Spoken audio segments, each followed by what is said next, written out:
Selamat datang di channel Ruang Novel. Kita akan melanjutkan alur cerita, Renegade Immortal. Sebelum kita lanjut, jangan lupa subscribe, like, komen dan bagikan video ini. Selain dari keadaan khusus tertentu, hanya ada satu cara bagi negara-negara di bawah peringkat 5 untuk meningkatkan peringkat. Peningkatan individu dalam kultivasi dari formasi inti, jiwa yang baru lahir, pemutusan roh, dan transformasi jiwa akan meningkatkan peringkat suatu negara. Jika seseorang di negara budidaya peringkat 1 mencapai tahap formasi inti, maka negara itu akan secara otomatis dinaikkan ke negara budidaya peringkat 2. Jika mereka memiliki pembudidaya Nascent Soul, maka negara tersebut dinaikkan ke negara budidaya peringkat 3. Setelah ini, ketika seseorang mencapai tahap pemutusan roh, negara tersebut dinaikkan ke negara budidaya peringkat 4. Dengan Soul Transformation, negara budidaya peringkat 5. Naik pangkat membutuhkan banyak keberuntungan. Semakin tinggi kelanjutannya, semakin sulit untuk menaikkan peringkat. Peringkat 2 dan 3 dapat memakan waktu ribuan tahun. Sedangkan untuk peringkat 3 sampai 4 dan 5 hingga 6, puluhan ribu tahun tidak cukup pada waktunya. Meskipun prosesnya sulit, itu adalah satu-satunya cara. Seiring berjalannya waktu, akan ada orang yang cukup berbakat, cukup beruntung untuk memiliki semacam pertemuan, atau menerima bantuan dari orang lain. Seseorang yang memenuhi persyaratan yang dibutuhkan negara mereka untuk naik pangkat pada akhirnya akan muncul. Orang-orang ini tanpa diragukan lagi akan menjadi pemimpin negara budidaya mereka. Setelah negara budidaya mencapai peringkat 4, mereka memiliki hak untuk berpartisipasi dalam medan pertempuran asing. Namun, dalam hal kekuatan, negara budidaya peringkat 4 tidak dapat dibandingkan dengan negara budidaya peringkat 5 sama sekali. Kesenjangan dalam tingkat kultivasi bukanlah sesuatu yang bisa dilakukan oleh angka. Sebagai contoh, pembudidaya yang paling kuat dari negara budidaya peringkat 4 adalah pada tahap akhir pemutusan roh. Jika Anda menempatkan mereka di negara peringkat 5, mereka akan langsung menjadi kelas 2 dan akan terlihat seperti anak yang rapuh di hadapan para ahli transformasi jiwa. Tidak berlebihan untuk mengatakan bahwa tanpa keadaan khusus, seorang pembudidaya transformasi jiwa dapat menghapus negara peringkat 4. Hal semacam ini telah terjadi lebih dari 1 kali sebelumnya. Jadi pada kenyataannya, peran negara budidaya peringkat 4 di medan perang asing benar-benar hanya untuk memperjuangkan negara budidaya peringkat 5 yang mendukung mereka. Pertempuran nyata yang menentukan harus diperjuangkan oleh negara budidaya peringkat 5. Setelah negara budidaya mencapai peringkat 5, masalah besar pertama yang mereka temui adalah kurangnya sumber daya dan bahan. Negara besar harus memelihara para pembudidaya yang tak terhitung jumlahnya. Jika mereka tidak bisa menyelesaikan masalah ini, negara itu akan runtuh. Merampok negara budidaya berperingkat rendah tidak menyelesaikan masalah kekurangan bahan dan sumber daya. Satu-satunya solusi nyata adalah naik ke negara budidaya peringkat 6. Naik dari peringkat 5 ke peringkat 6 tidak sesederhana peningkatan tingkat kultivasi seseorang. Untuk naik peringkat sebagai negara peringkat tinggi, satu-satunya cara berkaitan dengan medan perang asing. Medan pertempuran asing adalah tempat yang penuh dengan retakan di ruang angkasa. Ini adalah medan pertempuran tanpa akhir yang diisi dengan celah-celah di ruang angkasa dan angin batal yang dapat dengan mudah membunuh seorang penggarap spirit severing. Begitu seseorang tertabrak angin kosong, jika mereka tidak setidaknya pembudidaya transformasi jiwa, mereka akan berubah menjadi debu. Selain angin void, hal yang paling berbahaya adalah celah di ruang angkasa yang dapat muncul secara acak di mana saja. Setelah tertangkap, bahkan seorang pembudidaya transformasi jiwa tidak akan memiliki waktu yang mudah. Hanya para ahli dari negara budidaya peringkat 6 yang bisa bergerak seperti yang mereka inginkan di medan perang asing. Setiap beberapa ratus tahun, ada perang besar di medan perang asing antara negara-negara budidaya peringkat 4. Pertempuran ini diizinkan dan dipromosikan oleh Serikat Budidaya. Siapapun yang dapat menang 1000 kali berturut-turut akan menaikkan negara kultivasi mereka ke peringkat 6 dan menerima sejumlah besar sumber daya dan metode penanaman. Selain itu, negara yang menang dapat mengirim 1 orang ke Serikat Budidaya untuk mempelajari metode penanaman khusus. Level kultivasi orang itu akan dibawa ke level di luar Soul Transformation. Tentu saja, Hadiah paling penting yang membuat semua negara budidaya peringkat 5 gila adalah bahwa mereka akan diberikan planet mereka sendiri oleh serikat budidaya untuk digunakan sebagai rumah baru mereka. Para pembudidaya sangat peduli dengan energi spiritual tanah dan harta karun alami yang terbentuk dari tanah. Bahkan dapat dikatakan bahwa dasar kultivasi adalah energi spiritual dan material. Memiliki planet Anda sendiri adalah simbol negara budidaya peringkat 6, tetapi serikat budidaya sangat ketat tentang persyaratan untuk menjadi negara budidaya peringkat 6. Langkah pertama adalah menang 1000 kali berturut-turut di medan perang asing untuk mendapatkan planet mereka sendiri. Langkah kedua adalah bahwa dalam periode waktu tertentu, harus ada beberapa negara budidaya peringkat 1 hingga 5 di planet negara budidaya peringkat 6. Pertempuran di medan perang asing adalah satu-satunya cara untuk meningkatkan peringkat 5 negara budidaya. Aturan ini berlaku untuk hampir setiap planet budidaya. Secara umum, negara budidaya peringkat 6 di planet ini tidak akan melakukan intervensi antara pertempuran negara-negara budidaya peringkat 5, tetapi semuanya memiliki pengecualian. Jika negara budidaya peringkat 6 mempertahankan negara budidaya peringkat 5, maka tidak ada jalan bagi negara budidaya peringkat 6 kedua untuk muncul di planet yang sama. Namun, situasi ini sangat jarang. Berbagai negara budidaya peringkat 5 berspekulasi bahwa naik dari peringkat 6 ke 7 berkaitan dengan berapa banyak negara budidaya peringkat 6 yang ada di sebuah planet. Frekuensi tinggi pertempuran di medan perang asing menyisakan banyak mayat dan bahan yang perlu dibersihkan. Negara budidaya peringkat 6 memiliki aturan yang sangat ketat dalam hal membersihkan medan perang asing. Hanya negara peringkat 3 atau di bawah yang dapat membersihkan. Beberapa bahan di sana dapat dianggap sebagai harta surgawi bagi negara-negara budidaya peringkat bawah. Medan pertempuran asing dibagi menjadi beberapa wilayah berdasarkan berbagai negara budidaya peringkat 5 yang mendukung negara-negara budidaya peringkat 4. Perselisihan ada di mana-mana, apapun pangkatnya. Agar Zhao mendapatkan kesempatan untuk membersihkan medan perang asing, lembah Jueming diciptakan. Di luar lembah Jueming terdapat formasi yang sangat besar. Beberapa ribu tahun yang lalu, seorang kultivator pemutus roh datang untuk meletakkan formasi ini di bawah perintah. Tidak ada formasi inti atau penggarap jiwa baru lahir yang diizinkan memasuki lembah berkat formasi ini. Inilah sebabnya mengapa setelah Teng Huayuan mengetahui bahwa Wang Lin berada di dalam lembah Jueming, ia tidak bisa masuk ke dalam untuk membunuhnya. Lembah Jueming bukan hanya lokasi pertempuran untuk hak membersihkan medan perang asing, tetapi juga satu-satunya pintu masuk ke medan pertempuran asing di Zhao. Selain harus menjadi negara budidaya peringkat 3 atau lebih rendah, satu-satunya persyaratan lain yang dimiliki negara budidaya peringkat 6 adalah bahwa orang yang masuk tidak boleh lebih tinggi dari tahap formasi inti. Secara umum, setelah kelayakan ditentukan, pembudidaya yayasan pendirian di dalam lembah secara langsung dikirim dan tidak akan keluar selama 50 tahun. Justru karena Teng Huayuan tahu tentang hal ini bahwa ia membunuh keluarga Wang Lin dan menggunakan jiwa mereka untuk memaksa Wang Lin keluar. Kalau tidak, jika dia ingin membunuh Wang Lin, dia harus menunggu 50 tahun. Pada saat ini, hampir seluruh lembah Jueming tahu bahwa ada pembunuh seperti iblis yang tingkat kultivasinya di luar pemahaman berlarian. Beberapa orang berspekulasi bahwa dia sudah pada tahap formasi inti dan menggunakan beberapa metode yang tidak diketahui untuk memasuki lembah. Wang Lin terus berjalan ke utara melalui lembah Jueming saat energi spiritualnya melonjak melalui tubuhnya. Pembunuhan yang telah dilakukannya dalam beberapa hari terakhir ini tidak hanya tidak menurunkan keinginannya untuk membunuh, tetapi juga meningkatkan niat membunuhnya. Pikirannya benar-benar kosong. Dia tidak tahu berapa banyak orang yang telah dia bunuh dan dia tidak tahu bahwa orang-orang yang masih hidup di lembah akan menjadi pucat dan menggigil setiap kali mereka melihatnya. Beberapa hari kemudian, Wang Lin yang sangat bingung tiba di tepi selatan lembah Jueming. Tempat ini memiliki tebing yang sangat curam. Begitu dia keluar dari sana, dia akan meninggalkan lembah Jueming. Tentu saja, di bawah pengaruh formasi penyegelan, siapapun yang mencoba untuk pergi akan diteleportasi kembali saat mereka menyentuh formasi.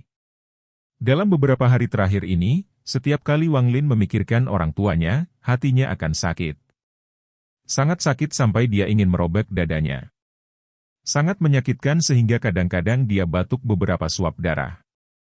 Seiring waktu berlalu, tubuhnya menjadi semakin lemah, tetapi energi spiritual di tubuhnya semakin dekat dan lebih dekat ke alam Ji. Berdiri di bagian bawah tebing, Wang Lin menatap langit. Dia tiba-tiba berlutut dan bersujud beberapa kali. Dua aliran darah mengalir di pipinya ketika dia berpikir dalam hatinya, "Ibu, ayah, Taiju tidak berbakti." Ah! Desahan bergema di benak Wang Lin. Wang Lin tetap berlutut untuk waktu yang lama sebelum bangun. Matanya dingin ketika dia berkata, "Kapan kamu bangun?" Si Tunan berkata, 5 hari yang lalu. "Wang Lin, saya mendengar pesan Teng Huayuan.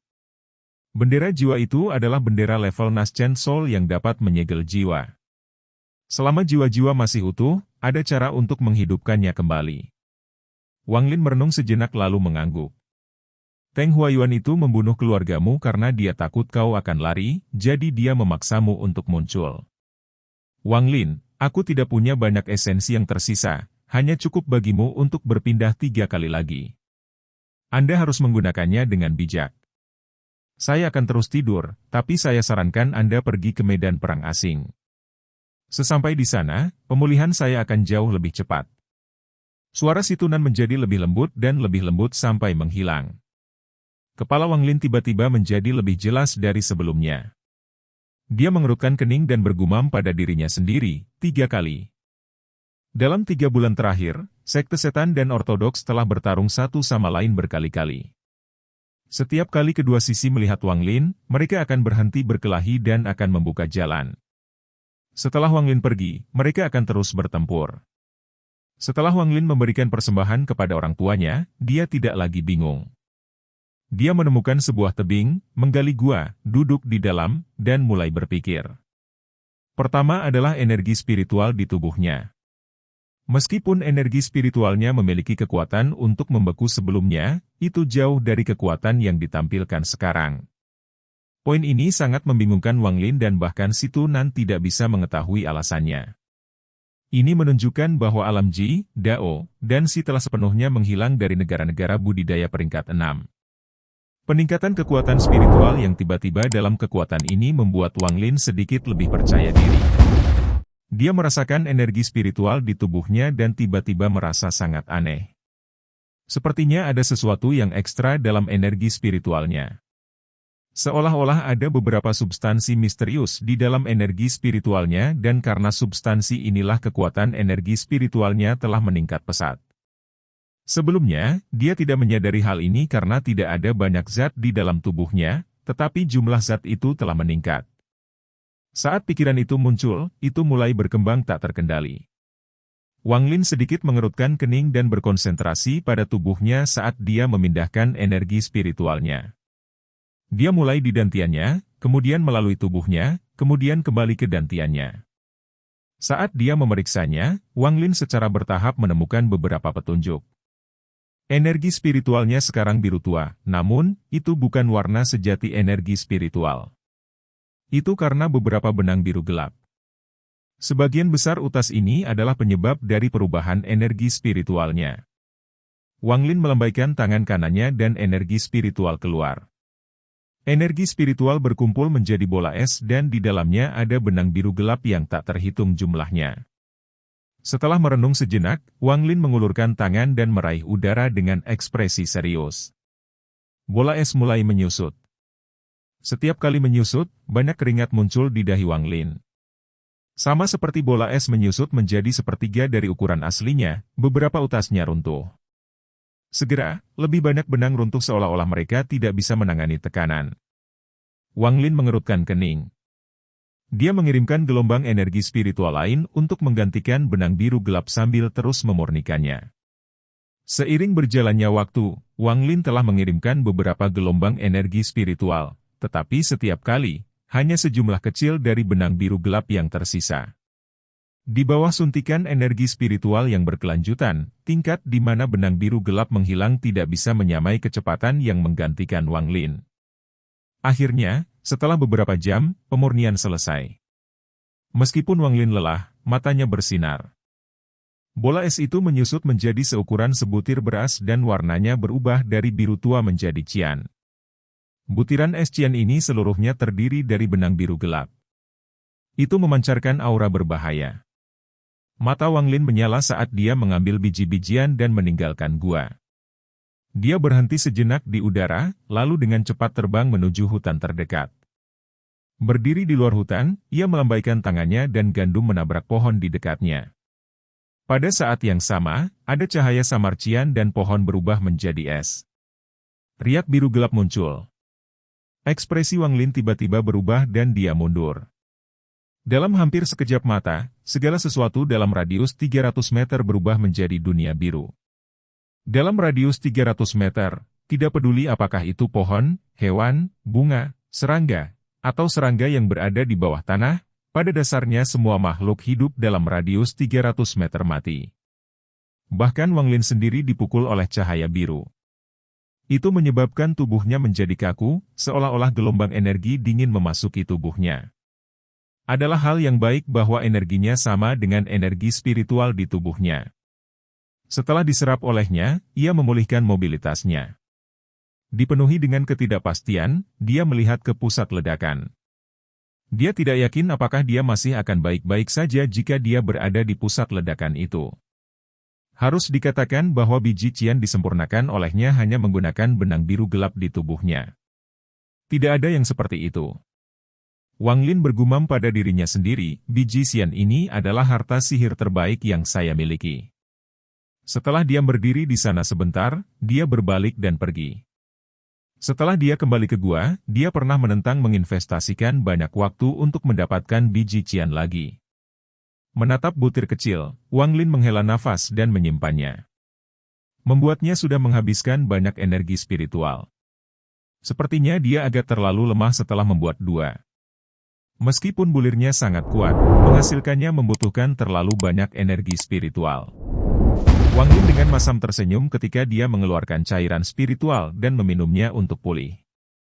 Pada saat malam tiba, ia telah pulih 70 hingga 80% dari energi spiritualnya. Matanya berbinar dan tanpa sepatah kata pun, dia mulai menyaring butiran lain.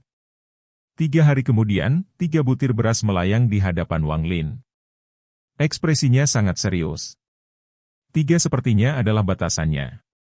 Bukannya dia tidak mencoba membuat yang keempat, tetapi setiap kali dia mencoba, salah satu dari 3 yang sebelumnya akan menghilang. Setelah beberapa percobaan, Wang Lin menyerah pada ide membuat yang keempat. Setelah 3 hari pengamatan, meskipun kekuatan butirannya besar, itu masih belum cukup untuk membahayakan para pembudidaya Nas Chen Soul. Jika dia bisa membuang selusin biji-bijian ini, dia akan memiliki kesempatan, tapi tidak peduli apa, Wang Lin tidak bisa membuat butir keempat. Setelah merenung dalam waktu yang lama, Wang Lin datang dengan sebuah ide.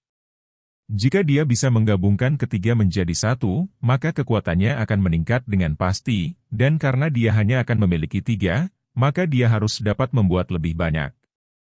Berpikir tentang itu, Wang Lin ragu-ragu sebentar sebelum memasang beberapa formasi pertahanan dengan batu-batu di sekitarnya. Setelah itu, dia mengeluarkan beberapa jimat perlindungan yang telah dia curi, duduk, lalu meletakkan 2 butir di dekatnya.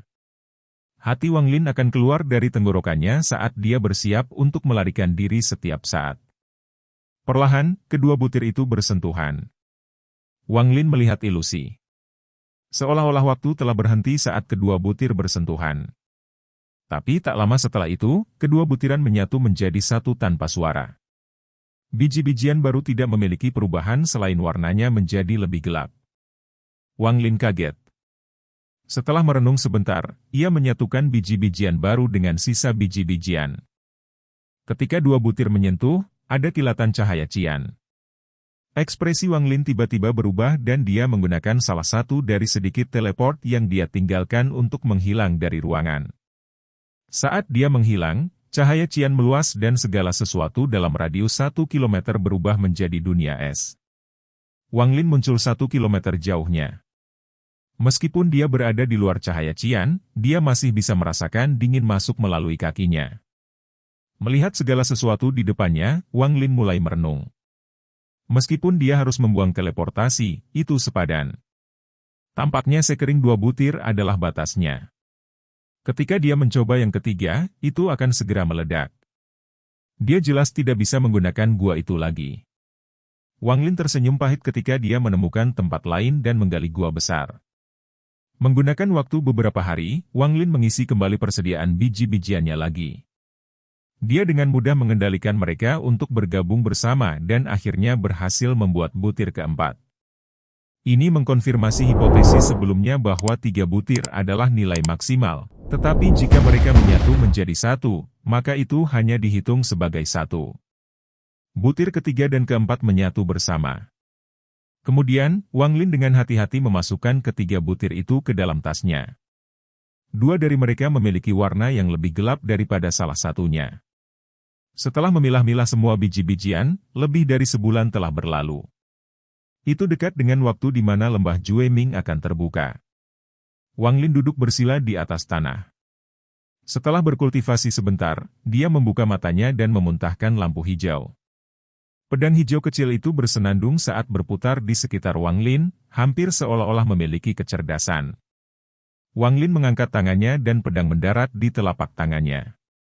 Dia menyentuh pedang dan merasakan dinginnya pedang yang menusuk tulang.